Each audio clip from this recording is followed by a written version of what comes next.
Hello and welcome. This is JD sir. Today I talk about the application of Markovnikov rule. तो यहाँ हम पढ़ेंगे कि Markovnikov rule का क्या यूज है। हम मार्कोनिकॉफ रूल क्यों पढ़ते हैं। जैसे हम पहले लेक्चर में बताए थे कि मार्कोनिकॉफ रूल का केवल पढ़ लेना कि यहाँ जुड़ता है बी आर यहाँ एच, वही एप्लीकेशन है। मार्कोनिकॉफ रूल एक आइडिया है। जब कोई भी प्रोटिक मतलब रिजेंट रिएक्शन करता है एसिमेट्रिक एल्कीन से, तो वह मार्कोनिकॉफ रूल के अकॉर्डिंग होता है, बशर्ते पराक्साइड का इफेक्ट ना हो, तब वो मार्कोनिकॉफ रूल के अकॉर्डिंग होता है। तो यहाँ हम लिखे addition reaction in asymmetric alkenes. पहला कंडीशन है addition reaction in asymmetric alkenes होना चाहिए। दूसरा condition in the absence of peroxide. Peroxide के एब्सेंस में अगर कोई हेटेरोन्यूक्लियर मॉलिक्यूल आता है तो उसका एडिशन हमेशा मार्कोनिकॉफ रूल के अकॉर्डिंग होगा। जैसे यहाँ हम एक एसिमेट्रिक एल्कीन ली, अब यहाँ क्या होगा हम जानते हैं, जैसे कि हमें नहीं पता प्रोडक्ट क्या बनेगा, मान लो हमें नहीं पता प्रोडक्ट क्या बनेगा, तब उस कंडीशन में क्या करते हैं, मान लेते हैं हमें नहीं पता है प्रोडक्ट क्या बनेगा, तो उस केस में जानते हैं HBr जो होता है हेटेरोन्यूक्लियर मॉलिक्यूल है, Br की इलेक्ट्रोनेगेटिविटी ज़्यादा है, तो ये अपने इलेक्ट्रॉन शेयर को अपने पास ले लेगा, तो बनाएगा H+, ये बनाएगा Br-। तो इस कंडीशन में देखो क्या होता है कि जो आपका एल्कीन है ये इलेक्ट्रॉन रिच स्पीसीज है, तो ये क्या करता है इलेक्ट्रॉन डिफिशिएंट स्पीसीज से पहले रिएक्शन करने की कोशिश करता है, क्योंकि bromine already electron rich species है, तो पहले H+ अटैक करता है। तो हम जैसे बताए थे पहले H+ अटैक करेगा। अब देखो there are two possibility of addition, H+ यहाँ भी जुड़ सकता है, यहाँ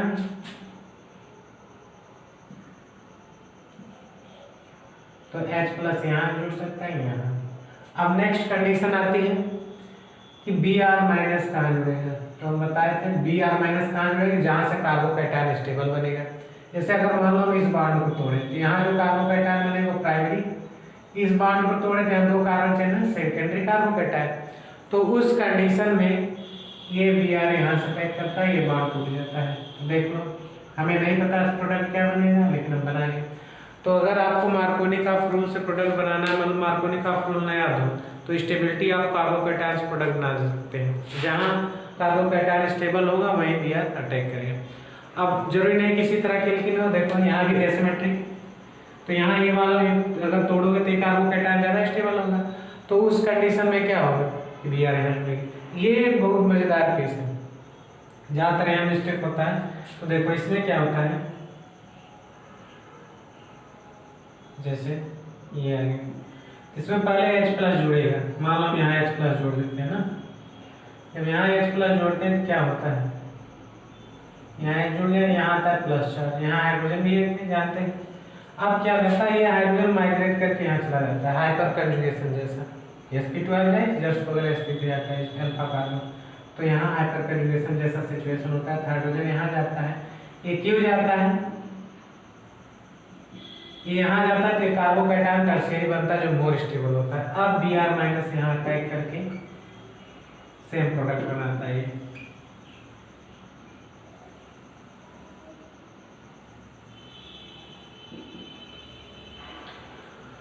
अब ये 2 बात हुई। अब जरूरी नहीं कि हाइड्रोजन एसिड HBr HCl ये सब रिएक्शन करें, ये केवल यही से रिएक्शन करेंगे। हम बताए थे पोलर रिजेंट अगर कोई है, जैसे HCl HBr, इसके बाद HOCl HNO3 HNO2, इस टाइप के कोई भी अगर एसिडिक प्रोटॉन देने वाले रिजेंट हैं तो उनका एडिशन इसी टाइप से होता है। अब इसमें हम कुछ स्पेशल कंडीशन बताए कि अगर असिमेट्रिक एल्कीन हो तब भाई उसका कंडीशन होता है एसिमेट्रिक है तो चाहे जहाँ जोड़ दो। उसके बाद दूसरा कंडीशन क्या देखना है कि पराक्साइड का इफेक्ट ना हो। पराक्साइड का इफेक्ट जब होता है तो एंटी मार्कोनिकॉफ रूल होता है, फिर कभी बताएंगे नेक्स्ट लेक्चर में कि एंटी मार्कोनिकॉफ रूल कब लगता है, कहाँ लगता है, तो उसका कंडीशन देके तब डिटरमाइन करते हैं।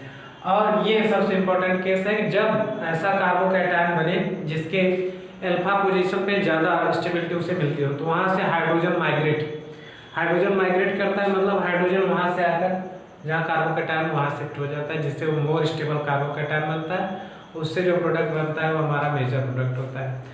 तो इस तरह अब जैसे बात करें HOCl अगर रिएक्शन करे तो क्या बनाएगा, तो ध्यान से देखो, सबसे पहले रिएजेंट किस तरह तोड़ते हैं, वो बहुत बड़ी चीज़ है। HCl है तो H+Cl- तोड़ ली, HBr है H+Br- तोड़ ली, लेकिन HOCl है तब क्या करेंगे, तो उस कंडीशन देखो, जैसे मान लो HOCl है तो क्या करते हैं,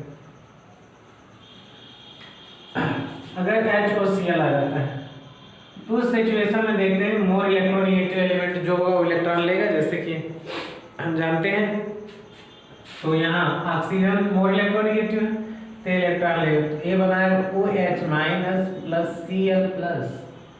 अब इसमें अगर एडिशन कराना है एसिमेट्रिक एल्कीन से, मान लो हम यहीं ले लेते हैं बेसिक, तो सबसे पहले Cl+ इलेक्ट्रोफाइल जुड़ेगा, इसीलिए कहते हैं कि एल्कीन इलेक्ट्रोफिलिक एडिशन रिएक्शन देता है, क्योंकि ऑलरेडी इसके पास इलेक्ट्रॉन होता है, इलेक्ट्रोफाइल इससे पहले अटैक करके जोड़ सकता है। तो उस कंडीशन में क्या है, पहले Cl+ जुड़ेगा, ये पाई इलेक्ट्रॉन यहाँ जाएगा, तो Cl+ यहाँ भी जुड़ सकता है, यहाँ भी दो पॉसिबिलिटी, पाई कॉम्प्लेक्स टाइप स्ट्रक्चर बनाता है। अब ये क्या होता है, OH- कहाँ अटैक करेगा, वही कंडीशन यहाँ अगर बॉन्ड तोड़ते हैं प्राइमरी कार्बोकैटायन बनेगा, और यहाँ तोड़ते हैं सेकेंडरी, तो सेकेंडरी वाला ज़्यादा स्ट्रेंथ है, मतलब OH- यहाँ से अटैक करेगा, तो आपका प्रोडक्ट क्या बनेगा, यहाँ Cl जुड़ जाएगा और यहाँ OH। तो इस तरह कोई भी रिएजेंट हो उसका हम रिएक्शन करा देते हैं। जैसे HNO3 की बात करें तो HNO3 एसिड है तो H+ देता है, जानते हैं, तो H+ NO3- का टूटेगा, HNO2 है तो H+ NO2-। इसी तरह बहुत सारे रिएजेंट आएंगे तो हम देख लेंगे किसकी इलेक्ट्रोनेगेटिविटी ज़्यादा है, वो माइनस को बियर करेंगे, माइनस को लेकर जाएगा बॉन्डिंग से, जिसकी इलेक्ट्रोनेगेटिविटी कम रहेगी वो पॉजिटिव चार्ज बनेगा। अब इस तरह बहुत सारे रिएक्शन आप एल्कीन के लिख सकते हैं।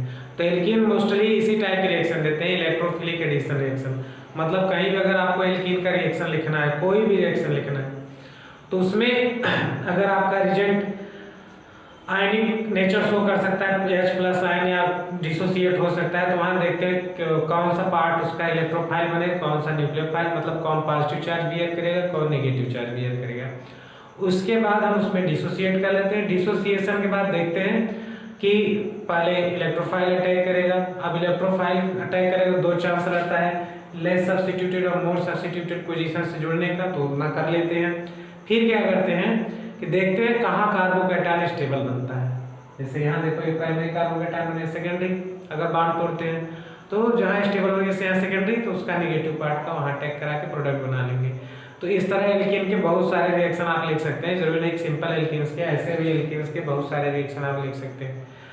तो I hope this will be helpful for you, please share, comment and subscribe the channel.